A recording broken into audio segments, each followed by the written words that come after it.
اعوذ بالله من الشیطان الرجیم بسم الله الرحمن الرحیم. قدرمنو د انګلیسي د زده کړې مینوالو الله می خوشحال او قدرمن لره.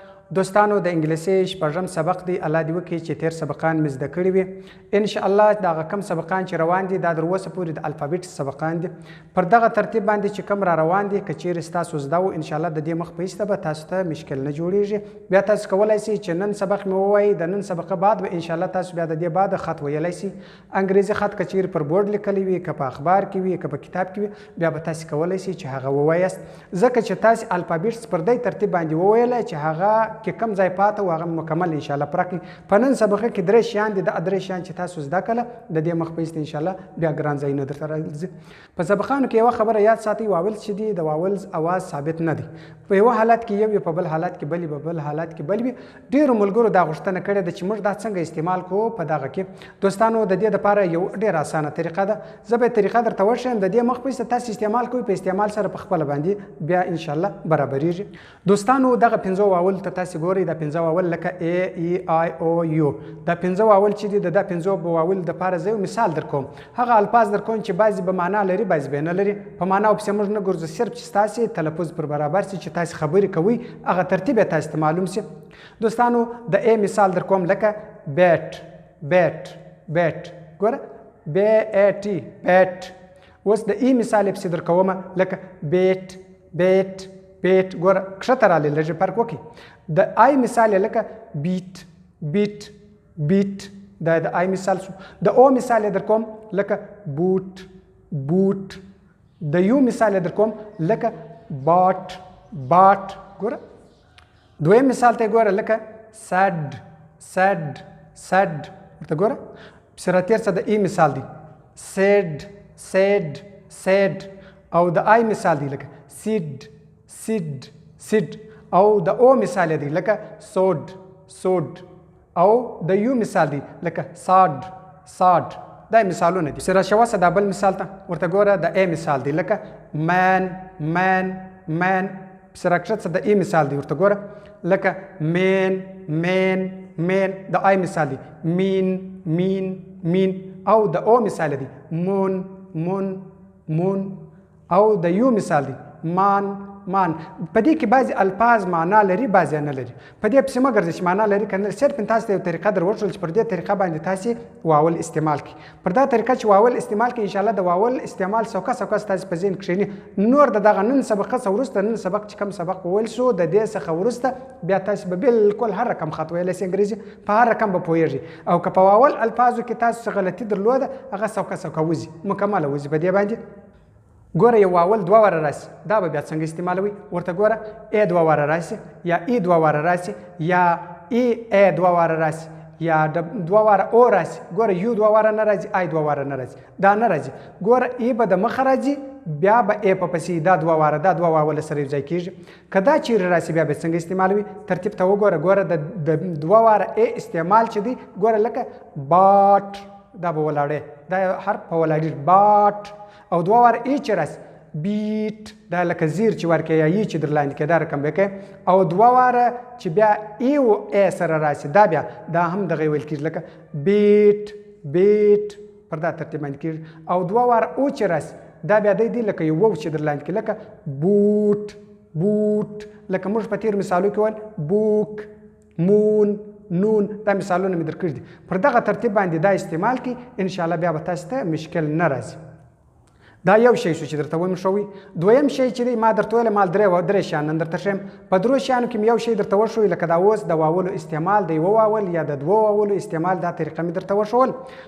دویم شی درته ښیم هغه دا چې په لفظ کې به خط لیکلی وي خو بعضې الفاظ به په دې کې نه استعمالیږي، دا به نه ویل کېږي. دې ته ویل کېږي سایلنټ. ورته ګوره سایلنټ لیټرز. سایلنټ لیټرز یعنی بې اوازه توري، هغه توري چې اواز نه لري، لیکلي دي خو اواز نه ورکوي.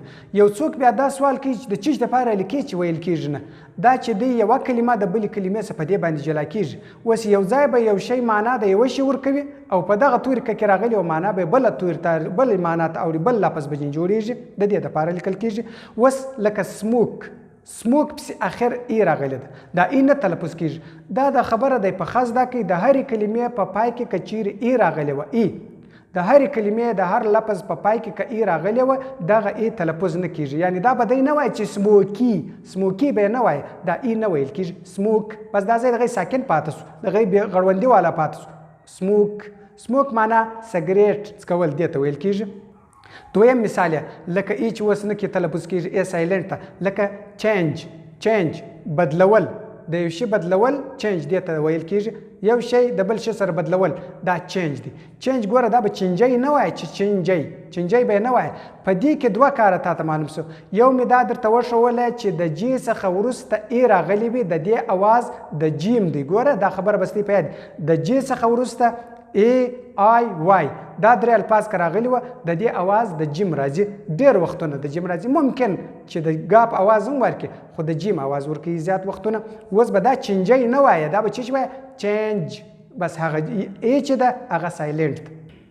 دویم که چیرې په کلمه کې د آ رسه د مخه د کلمې په سر کې د آ رسه د مخه یعنی د کلمې په سر کې ډبلیو راغلی و بیا آر پسې راغلی و، د آر د مخه د ډبلیو نه ویل کیږي. لکه رانګ ورته وګوره لیکلی دی ورانګ به یې نه وایه، چې به یې وایه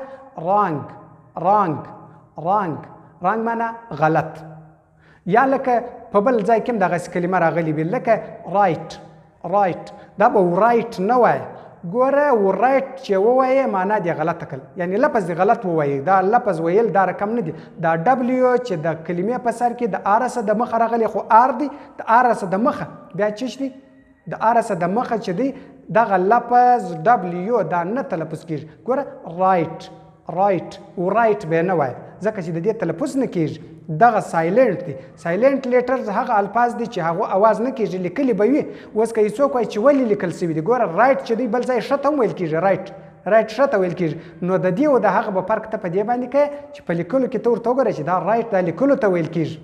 بل که چیرې د ان څخه د مخه د کلمې په سر کې د ان څخه د مخه که کې راغلی وه که راغلی وه دغه کې نه تلفظ کیږي. لکه نی، دا به کینی نه وایه، ورته ګوره کینی به نه وایه ځکه چې دغه کې نه تلفظ کیږي، دا سایلنټ ده.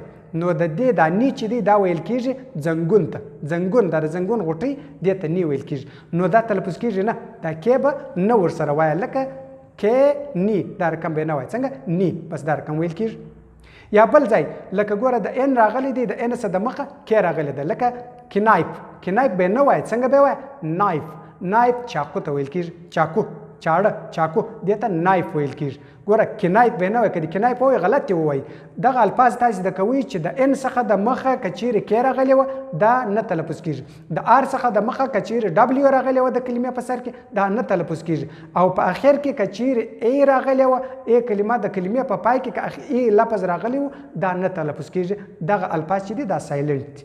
او بل که چیرې په اخر کې د کلمې د ام څخه وروسته بی راغلی وه، ګوره اخر د کلمې کې د ام څخه وروسته که بی راغلی وه ورته وګوره لفظ ته د کلمې اخر دی، یعنی د لفظ اخر دی، دا کم لفظ چې ما لیکلی دی د دې اخر لفظ بی ده، یعنی د بی څخه د مخه بیا ام دی، دغه بی نه تلفظ کیږي، دا به دی نه وایه. ګوره څنګه ویل کیږي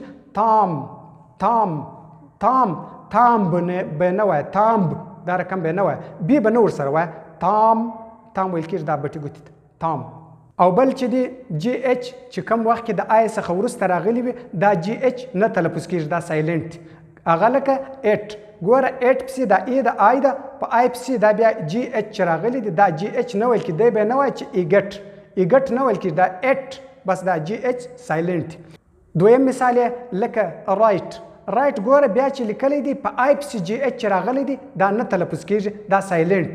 یا لکه نایټ بیا ویل کیږي شپه ته، شپه رایټ چې دی هغه معنا صحیح، رایټ معنا صحیح، او نایټ چې دی نایټ شپه ته ویل کیږي. ورته وګوره په آی پسې وروسته جی اچ راغلی دی دا نه تلفظ کیږي. پر دغه ترتیب باندې تاسې دا په ذهن کې ولرئ سایلنټ حروف چې دی دا زیات امکان لري چې کانسوننټ مکمل حروف سایلنټ راسي، امکان لري ګوره دا سته چې د کانسوننټ حروف مکمل سایلنټ راسي، دا رقم راتللی سي. دا بیا په آینده کې سوکه پر دې باندې خبرې کوو چې اوس زموږ ورته ضرورت دی، هغه ضروري شیان زه تاسې ته ښیم.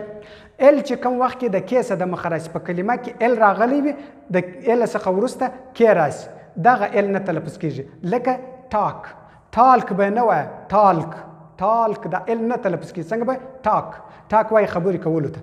او یا لکه واک، ګوره والک به نه وایه، دا ال چې دی دا سایلنټ وال نه ویل کیږي. نو دغه د سایلنټ لیټرز لږ الفاظ مې درته وویل، په دې باندې لږ سر خلاص کړي. بیا د دې سبقه د نن سبقه څخه وروسته به بیا تاسو ته په خط ویلو کې مشکل نه راځي. انشاءالله در ډېر اندازې پورې به تاسو خط ویلی شي، په دې باندې به پوهیږئ چې دا خط پر دا ترتیب دی. یو شی بل درته ښیم، دې ته ویل کیږي سلیبل. سلیبل اکثره د شاعران نعتخوانان دغه چې دي په دې باندې پوهیږي چې دې ته سیلاب ویل کیږي. دا د خبرې یو اواز دی. لکه اوس موږ وایو افغانستان. افغانستان چې دی د دې کې موږ سلیبل جوړو. ورته ګوره افغانستان، دا د خبرې د اول او اوازونه نه دي، دا یو موج چې ور جوړی دغه ته سلیبل ویل کیږي. افغانستان یا بل لفظ ورته جوړ کړه پاکستان.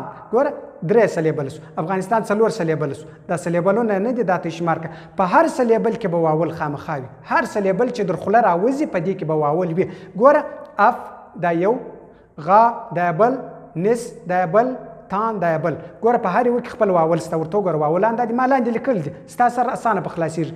هر یو کې خپل واول سته په هر اواز کې. د سلیبل باندې تاسو سر خلاص کړئ چې دا مې زده کړئ. انشاءالله د دې بعد بیا په دې باندې پوهیږئ چې یعنې زه دا کلمه جوړوم. ګوره مثال و زه د یو چا نوم لیکم محمد لیکم، په محمد کې باید څو سلیبله راسي؟ محمد 3 سلیبله سي باید. دا په دې کې باید کم از کم 3 واوله راسي. 3 واوله به خامخا په دې کې راځي. اوس د لفظ په سلیبل کې ګوره، په سلیبل کې د یو واول والا لکه کار کار کار کار یو واول دی. ګوره یو اواز د دې سره یو واول کې رالی. د 2 واول والا لکه هافي هافي هافي 2 دغه سیلاب سو. ګوره 2 سلیبل سول، یو یې هاسو یو یې فیسو. دا 2 سلیبل په دې کې رااله. او د 3 واول والا لکه ټلیفون ټلیفون ټلیفون. ګوره 3 واول کې رااله. په دغه باندې تی سر خلاص کې. اوس افغانستان مې درته یاد کړي چې دا 4 واوله دي، افغانستان. پاکستان درته یاد کړي چې 3 واوله دي، پاکستان. دا هر لفظ هر کلمه چې ته جوړې په دې به ته سر خلاصوي. یو پلای په سلیبل کې وګوره چې په دې کې دا څو سلیبله دي، تا ته اسانه بیا معلومیږي. ګوره اواز د یو چا نوم ته جوړې. اوس مثال محمد عمر، محمد عمر به ته څنګه جوړې؟ په دې کې دا څو سیلابه دي، څو سلیبله دي؟ محمد عمر محمد عمر. دا 4 سلیبله دي. په دې 4 سلیبلو ته اوس پوهیږئ چې کم از کم به په دې کې 4 واوله راځي. ګوره لفظ زه لیکم په دې کې به کم از کم 4 واوله په دې کې پکښې وي. نو د دغه نن سبقه څخه وروسته چې 3 شیان مې درته وښول، یو مې د واول استعمال درته وښول چې پر دا ترتیب استعمال کړه، دا یو. دویم مې هغه سایلنټ لیټر درته وښول چې کم لیټر یعنې کم الفاظ اواز ورکوي کم یې نه ورکوي، دا مې درته وښول. دریم مې سلیبل درته وښوی چې سلیبل تاسو زده کړئ. دغه نن سبق مې زده کړئ. د دې مخ په ایسته بیا تاسو کولی شئ چې ډېر په اساني سره انګریزي خط مکمل ووایاست. په معنا به یې نه پوهېږئ ټیک دی، خو ویلی به شئ. تاسو ته به بیا ډېر اساني په دې کې. ویډیو د سره شیر کړئ، در نورو ملګرو پورې ورسوئ. کم الفاظ چې ستاسې په کم ځای کې پاته راسي په کمنټ کې راته لیکئ چې یو سبق چې دا نن سبق موږ ووایي چې بل سبق نشر کېږي. در دې وخته پورې چې څونه کمنټونه سوي دي دا مکمل کمنټونه زه ګورم. که چیرې د جواب ضرورت یې درلودی دې کمنټ یعنی چې جواب ته ضرورت و هغه ته زه جواب ورکوم، هغه ته زه جواب هم لیکم. دوستانو خوشحال او قدرمن اوسئ. السلام علیکم ورحمة الله وبرکاته.